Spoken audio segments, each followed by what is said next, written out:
اعوذ باللہ من الشیطان الرجیم بسم اللہ الرحمن الرحیم اما یتساءلون عن النبأ العظیم الذی هم فیہ مختلفون۔ میرے محترم مخاطبین، برادران و خواہران، بالخصوص جامعۃ الفاطمہ دہلی سے تعلق رکھنے والی میری عزیز بہنوں، ہمارا درس تفسیر قرآن کے عنوان سے اس سیمسٹر میں سورہ نبا یا 30ویں پارے کے پہلے سورے سے آغاز ہو رہا ہے۔ انشاءاللہ پروردگار نے توفیق دی تو 30ویں پارے کی تفسیر اس سیمسٹر میں انشاءاللہ مکمل ہو جائے گی۔ ہمارا یہ درس روزانہ نہیں ہے، ہفتے میں 3 دن ہے۔ عام طور پہ دروس جو زیادہ واحد کے ہوتے ہیں وہ 5 یا 6 دن چلتے ہیں، لیکن یہ درس 3 دن کا ہے، اور امید کرتا ہوں کہ 30ویں پارے کی تفسیر یا کافی حد تک 30ویں پارے کی تفسیر ہو جائے گی، اور اگر آپ کا ذوق و شوق باقی رہا، پروردگار کی مدد شامل حال رہی، تو سیمسٹر یا ترم کے اختتام سے پہلے یا اس کے بعد کچھ دروس اگر ضرورت پڑی تو فوق برنامہ کے طور پہ پیش کروں گا، تاکہ 30واں پارہ تشنہ گفتگو نہ رہ جائے۔ تفسیر کے سلسلے سے میں نے آپ لوگوں کی خدمت میں ایک لنک بھیجی ہے یوٹیوب کی، جس میں تاریخ مفسرین کے عنوان سے میرا ایک درس ہے۔ وہ اس عنوان سے ریکارڈ تو نہیں کیا گیا تھا کہ اسے یوٹیوب پہ یا انٹرنیٹ پہ ڈالنا ہے، اور میں ایک جگہ درس دے رہا تھا، بیٹھے ہوئے لوگوں میں سے کسی نے ریکارڈ کر دیا اور وہ انٹرنیٹ پہ اپلوڈ کر دیا گیا ہے۔ تو ظاہری کوالٹی بہت حسین نہیں ہے، لیکن اس کا میٹر جو ہے وہ تاریخ تفسیر کے عنوان سے جب تفسیر کے درس کا آغاز ہو تو جو میرا پہلا درس ہونا چاہیے اور ہوتا ہے، وہ درس اس کلپ میں موجود ہے، لہٰذا اس کو آپ لوگ دیکھیے گا، اس کو سماعت کیجیے گا۔ اس میں جناب امیر المومنین اور حضرت ابن عباس سے لے کر کے میں نے ناصر مکارم شیرازی صاحب اور علامہ طباطبائی، آیت اللہ ناصر مکارم شیرازی اور علامہ طباطبائی، اور آغائے محسن قراتی اور آغائے جوادی، اور استاد محترم آیت اللہ جوادی آمولی، یہ دونوں ہمارے استاد ہیں، آیت اللہ جوادی آمولی بھی اور آیت اللہ محسن قراتی بھی۔ ان لوگوں کے سلسلے تک بہت تیزی سے میں نے 45 منٹ میں ایک داستان کو سمیٹ کر کے اس کلپ میں پیش کیا ہے، اس کو آپ لوگ ضرور دیکھیے گا۔ لہٰذا میں تمہید کی گفتگو جو ہونی چاہیے معرفی مفسرین کے عنوان سے، علماء کے حوالے سے، تاریخ تفسیر کے عنوان سے، اس کو نہیں پیش کر رہا ہوں، اور یہ ساری تفصیلات تفسیر تبرسی یعنی مجموع البیان، تفسیر المیزان یعنی علامہ طباطبائی کی جو تفسیر ہے، اور تفسیر صافی، اسی طریقے سے تفسیر نمونہ اور تفسیر تسنیم، تفسیر نور وغیرہ دیگر جو ہماری چھوٹی بڑی تفاسیر تاریخ میں رہی ہیں، یا اہل سنت کی جو تفاسیر ہیں، تفسیر بیضاوی، تفسیر زمخشری اور تفسیر کبیر، تفسیر در المنصور وغیرہ، تفسیر کشافی، تفاسیر جو ہے یہ آپ لوگ دیکھیے گا، انشاءاللہ مراجعہ کیجیے گا اس درس میں، تو انشاءاللہ آپ کے لیے آج کا جو درس، اس کی تمہید جو ہونی چاہیے وہ وہاں آپ کو ملے گا، اور اس کو آپ لوگ ایک ذخیرے کے طور پہ محفوظ کیجیے گا، اس کلپ سے نوٹ بنائیے گا۔ اور آج میں بغیر اس 1 گھنٹے کی تمہید کے یا آدھے گھنٹے کی تمہید کے اصل تفسیر میں وارد ہونا چاہ رہا ہوں۔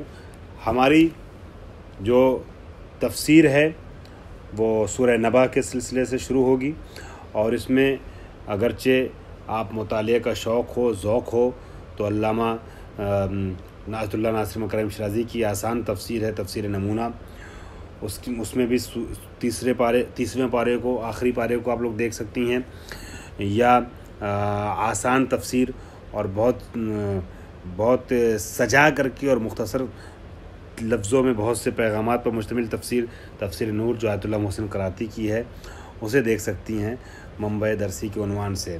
حالانکہ سب سے اہم تفسیر ہمارے یہاں تفسیر المیزان ہے، جس کو ابھی فی الحال آپ کو دیکھنے کی میں دعوت نہیں دے رہا ہوں، کسی کو شوق ہو جائے تو بہت اچھی بات ہے۔ لیکن جو ہمارا درس ہے متن درسی، چونکہ درس ہے لہٰذا تفسیر نمونہ اور تفسیر المیزان جیسی تفاسیر کو نہیں رکھا جا سکتا ہے، معیار نہیں بنایا جا سکتا ہے، چونکہ اتنا وقت نہیں رہتا ہے کہ تفصیلی تفسیر کو متن درسی کے عنوان سے منتخب کیا جائے۔ میں مختلف تفاسیر کے خلاصے آپ کی خدمت میں اپنی طرف سے عرض کروں گا کئی مقامات پر، لیکن آپ کے لیے متن تفسیری جو ہے تفسیر شبر، ہمارے یہاں شبر تلفظ کرتے ہیں، لیکن جو عرب میں رائج ہے اور جو رائٹر کے نام کے آگے جو کئی بار اعراب کے ساتھ بھی لکھا ہوتا ہے، تفسیر شبر جو ہے، یہ تفسیر شبر آپ لوگ دیکھیے گا، یہ علامہ شبر کی تفسیر ہے، اور اس کی میں بیچ میں اس کے پیجز کچھ بھیجتا رہوں گا آپ کی خدمت میں، تاکہ آپ پیج سے مطابقت کرتے رہیں آپ لوگ۔ اور تفسیر شبر جو ہے وہ متن درسی ہے، امتحان جو ہے تفسیر شبر سے ہوگا۔ ہم بہت سے ایکسٹرا مطالب دیں گے، لیکن جو ایکسٹرا مطالب ضروری ہوں گے اس کے لیے ہم پہلے ہی بتا دیں گے آڈیو میں کہ یہ تو امتحان میں آ سکتا ہے، ورنہ آپ زیادہ پریشان نہ ہوں۔ امتحان کے لیے آپ کے پاس وہی مختصر متن رہے گا جو تفسیر شبر کا مختصر متن ہے۔ مثال کے طور پہ بہت سی تفصیلی تفسیروں میں جو ہے وہ سورہ نبا کی جو تفسیر کی گئی ہے وہ 50 یا 20 صفحے میں کی گئی ہے، لیکن یہاں آپ دیکھیں گی تو 3 صفحے سے بھی کم صفحات میں تفسیر نبا کی سورہ نبا کی تفسیر مکمل ہو گئی ہے، لہٰذا آپ کے لیے پریشان ہونے کی ضرورت نہیں ہے، یہی معیار درسی رہے گا، متن درسی رہے گا۔ اب آ جائیے سورہ نبا۔ سورہ نبا میں کل ملا کر کے 41 سورے ہیں، سورۃ النبا 41 آیتیں ہیں، 41 آیتن، اس میں کتنی آیتیں ہیں؟ 41 آیتیں ہیں، ٹھیک ہے، آیات ہیں، اور اس میں جو ہے بسم اللہ الرحمن الرحیم کو شامل کرتے ہوئے میں 41 آیت بنے گی، اور یہی بہتر ہے، بغیر بسم اللہ کے 40 آیتیں بنیں گی۔ بہرحال 41 آیتیں اس سورے میں ہیں، اور یہ سورہ مکی ہے۔ سورہ مکی کیوں اس کے اوپر لکھا ہوا ہے سورہ کی ابتدا میں؟ آپ کی خدمت میں عرض کروں، اگرچہ آپ میں سے اکثریت اس سے واقف ہیں، لیکن میں درس کے عنوان سے تکرار کرنا ضروری سمجھتا ہوں۔ ہمارے یہاں قرآن مجید میں 2 سورے ہوتے ہیں، کسی سورے کے آگے مکی لکھا ہوتا ہے، کسی سورے کے پہلے مدنی لکھا ہوتا ہے۔ جو سورہ مکے میں نازل ہوا ہے وہ مکی کہلاتا ہے، جو مدینے میں نازل ہوا ہے وہ مدنی کہلاتا ہے۔ مگر اس کا یہ جو میں بات بتانا چاہ رہا تھا وہ یہ ہے کہ ضروری نہیں کہ مکی سورہ اگر لکھا ہو تو اس میں ساری آیتیں مکی کی ہوں، مدنی سورہ لکھا ہو تو ساری آیتیں مدینے میں نازل ہونے والی ہوں۔ مدنی سورہ لکھا ہوتا ہے مگر اس میں کچھ آیتیں جو ہیں وہ مکے کی ہوتی ہیں، اور مکی سورہ لکھا ہوتا ہے لیکن کچھ آیتیں وہ ہیں جو بعد میں مدینے میں حضور پر نازل ہوئی ہیں۔ لیکن اسباب تغلیب جس سورے میں جہاں کی آیتیں زیادہ ہیں وہاں کا نام لکھا جاتا ہے، ٹھیک ہے۔ پہلی آیت جو ہے عما یتساءلون، کوشچن مارک سے گفتگو کا آغاز ہو رہا ہے۔ عما یتساءلون، نبی سے خطاب ہے، کس چیز کے بارے میں سوال کرتے ہیں؟ یہ جو ان ہے ما پر داخل ہوا ہے، اور ما کا الف گر گیا ہے، محذوف ہو گیا ہے، مخفف ہو گیا ہے، اس وجہ سے یہ اما ہو گیا ہے، ورنہ ان ما، ٹھیک ہے۔ کہتے ہیں بحذف الف ما مل استفہامیہ، ما استفہامیہ، ما یتساءلون، ٹھیک ہے، کیا پوچھتے ہیں؟ ان ما یتساءلون، کس چیز کے بارے میں پوچھتے ہیں؟ تو ما استفہامیہ کا الف حذف ہو گیا ہے، تفخیما لشأن المسئول عنہ، تفخیم کہتے ہیں بزرگی اور برتری اور بڑائی کو بتانے کے لیے، مسئول عنہ یعنی جس چیز کے بارے میں سوال ہو رہا ہے اس کے بڑائی اور اس کی عظمت کو سمجھانے کے لیے۔ یہ کبھی کبھی عربی گرامر کلاس سے ایسا ہوتا ہے، تفخیم کے لیے ما استفہامیہ کا الف کو گرا دیتے ہیں، اور ایسے حالات میں جیسے یہاں پر ہے کہ عن داخل ہوا ہے، ٹھیک ہے، تفخیما لشأن المسئول عنہ، مسئول عنہ کیا ہے؟ کس چیز کے بارے میں سوال ہوگا وہ بھی آگے آ رہا ہے، عن النبأ العظیم کانوا یتساءلون فیما بینہم، یہ لوگ آپس میں سوال کرتے تھے عن البعث او غیرہ، قیامت کے بارے میں. بعث یعنی جب مبعوث ہو گیا، یعنی دوبارہ انسان ابھارا جائے گا، اٹھایا جائے گا. قیامت یا اس جیسی کسی اور چیز کے بارے میں سوال کرتے تھے. ٹھیک ہے، تو چونکہ مسئول عن بہت اہم ہے، بہت عظیم ہے، بہت بڑا ہے، نبأ عظیم بڑی خبر ہے، تو اس کے لیے تفخیماً حمزہ ما استفہامیہ کو گرا دیا گیا ہے. سوال کرتے ہیں، اما یتساءلون، کس چیز سے سوال کرتے ہیں؟ عن النبأ العظیم، یہ لوگ جو ہیں وہ خبر عظیم کے بارے میں، بہت بڑی خبر کے بارے میں سوال کرتے ہیں. ٹھیک ہے، یہ بڑی خبر کیا ہے؟ اس میں بہت اختلاف ہے، کئی طریقے کے نظریات بتائے گئے ہیں.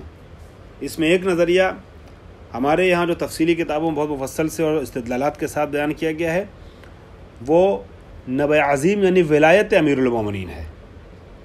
اور اس کے اوپر بعض علماء تحریر کرتے ہیں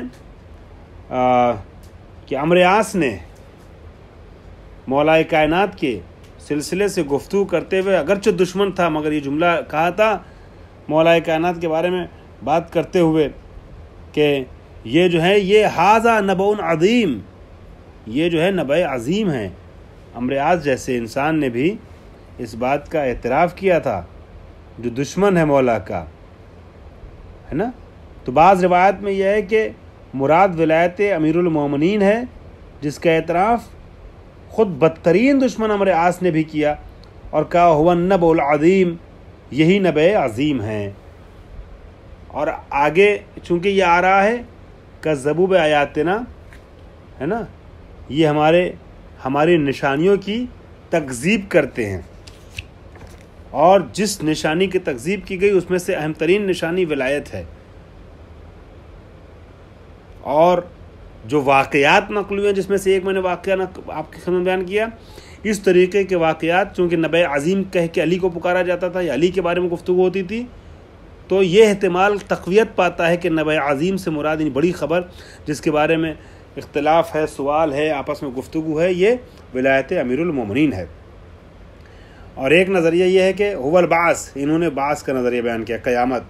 اول کتاب، یا کتاب کے، چاہے کتاب صامت ہو، ٹھیک ہے، انہیں قرآن مجید کے بارے میں یہ لوگ سوال کرتے ہیں آپس میں دوسرے سے، یا کتاب ناطق ہو. ناطق ظاہر سے بات ہے اہل بیت ہیں، قرآن ناطق یا قرآن صامت.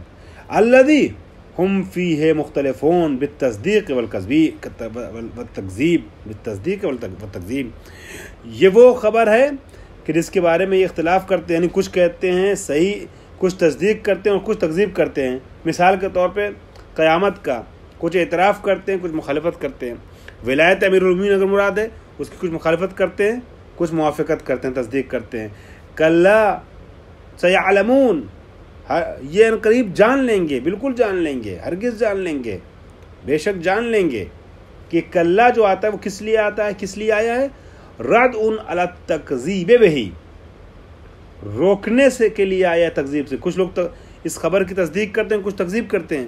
جو تکذیب کر رہے ہیں ان کی تکذیب سے ان کو باز رکھنے کے لیے آیا سیعلمون، یہ جو تکذیب کر رہے ہیں اس خبر کی نا، ان کو پتہ چل جائے گا، ابھی نہیں سمجھ میں آ رہا ہے نا. عاقبت تکذیبہم، سیعلمون عاقبت تکذیبہم، اپنی تکذیب یعنی جھٹلانے کی عاقبت اور اس کے نتیجے کو یہ دیکھ لیں گے. ثم کلا سیعلمون، یہ ثم پھر تکرار تک اس کے لیے آیا ہے، اس کلا کی تاکید کے لیے آیا ہے، مبالغے کو سمجھانے کے لیے آیا ہے. ٹھیک ہے، کہ یہ لوگ ضرور دیکھیں گے، ان کو پتہ چل جائے گا، یعنی جب ان کی موت کا وقت آئے گا یا جب قیامت آئے گی تب ان کو سمجھ میں آ جائے گا کہ جس کے لیے وہ جھٹلا رہے تھے وہ کیا چیز تھی. ہمارا پہلا درس اس کا وقت ختم ہو رہا ہے، لہٰذا انشاءاللہ اگلے درس میں اس جملے کو میں مکمل کروں گا. وآخر دعوانا الحمدللہ رب العالمین.